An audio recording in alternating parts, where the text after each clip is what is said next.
ఇద్దరు సహాయకులను వెంటపెట్టుకుని ఓ వృద్ధుడు గుంటూరు ప్రభుత్వ వైద్యశాలలో తనకు వైద్యం చేయమంటూ అక్కడి వైద్యులు సిబ్బందిని అభ్యర్థించారు. చింపిరి జుట్టు, చేతిలో కర్ర, పాత చొక్కా, మాసిన కండువాతో ముఖానికి మాస్క్తో ఉన్న అతడిని చూసి వైద్యులు కొన్ని వైద్య పరీక్షలకు రిఫర్ చేశారు. అనంతరం ఆ వృద్ధుడు ఆసుపత్రిలోని పలు విభాగాల వద్దకు వెళ్లారు. ఆసుపత్రి వరండాల్లో తిరుగుతున్న సునకాలు, ఐసీయూల వద్ద సిబ్బంది చెబుతున్న సమాధానాలను ప్రత్యక్షంగా విన్నారు. ఔషధశాల వద్ద పరిస్థితిని గమనించారు. సుమారు గంటకు పైగా ఆసుపత్రి మొత్తం తిరుగుతూ ఆకస్మిక తనిఖీలు చేశారు. ఇంతకీ ఆ వృద్ధుడు ఎవరో కాదు, GGH superintendent doctor SSV Ramana. Guntur జీజీహెచ్లో సూపరింటెండెంట్ రాత్రివేళ ఆకస్మిక తనిఖీలు నిర్వహించారు.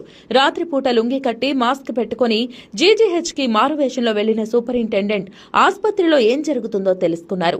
పారిశుద్ధ్యం, సిబ్బంది తీరు, అందుతున్న వైద్య సేవలపై ఇటీవల ఆరోపణలు రావడంతో స్వయంగా చెకింగ్ చేశారు. ఈ నేపథ్యంలో ఆయన ఇలా తనిఖీ